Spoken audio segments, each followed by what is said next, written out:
जा रहे हैं। टीपू पोड़िया जी, हाँ ठीक है, वो उनकी गलती रही होगी, वो अलग बात है।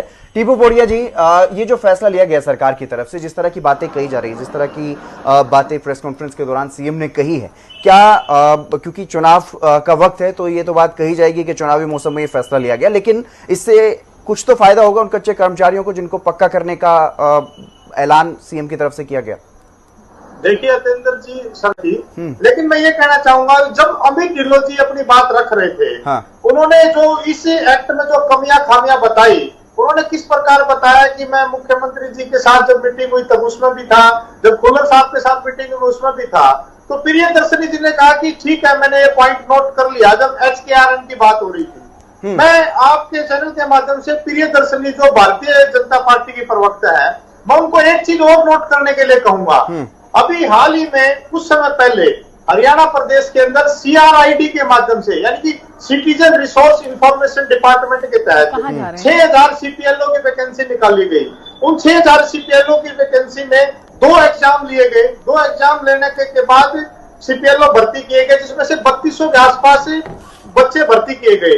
उनको किसी को लोकल ऑपरेटर के तहत काम दिया गया, किसी को एज ए CPLO दिया गया, लेकिन उनका जो वेतन है वो मात्र 6000 रुपए महीना बनता है।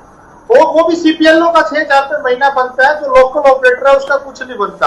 आप ये बात भी नोट कर लीजिए, क्योंकि 3-3.5 हजार जो हमारे वो भाई बहन हरियाणा प्रदेश के अलग अलग जिलों से हैं, वो इस मामले में कई बार सरकार के अनेक मंत्रियों से मिल चुके हैं, DC के माध्यम से ज्ञापन दे चुके हैं। उनके बारे में विचार करने की जरूरत है। आपके चैनल से माध्यम से मैं मुख्यमंत्री जी से मांग करता हूं, जो CRID के माध्यम से जो बच्चे लगे हैं, उनके बारे में भी कोई ऐसा एक्ट बनाया जाए ताकि उनको 6000 रुपए महीना किसी का गुजारा नहीं चलता, उनको भी 18-20 हजार रुपए महीना का कुछ ऐसा प्रावधान किया जाए। आपकी बात रखिए प्रियदर्शनी।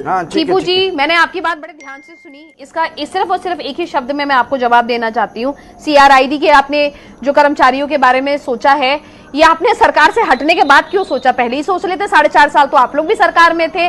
तब अगर हमारे डिप्टी CM से अगर पूछा जाता था दुष्यंत चौटाला जी से कि क्या काम किया है, तो उन्होंने कहा जी मैंने लाइब्रेरी बनवाई है। आप ये सोचिए कि एक डिप्टी CM अगर ये बात बोल रहे हैं कि जो सरपंची का काम है, टीपू जी, मैं आपको ठीक करना, हमारे सरकार से बाहर जाने के बाद CRID का जो रिजल्ट आया है, नहीं मैं आपको ठीक करना चाहूंगा। नहीं, और आपने, मैं आपको और चीजें, टीपू जी, मैं आपकी बातें बड़े ध्यान से सुन, टीपू जी, जब आप बोल रहे थे तो मैंने बिल्कुल नहीं टोका था, मुझे प्लीज समझाने दीजिए। कर्मचारियों के बारे में इन्होंने वादा किया था, इनकी सरकार ने वादा किया था कि गुड़गांव में 75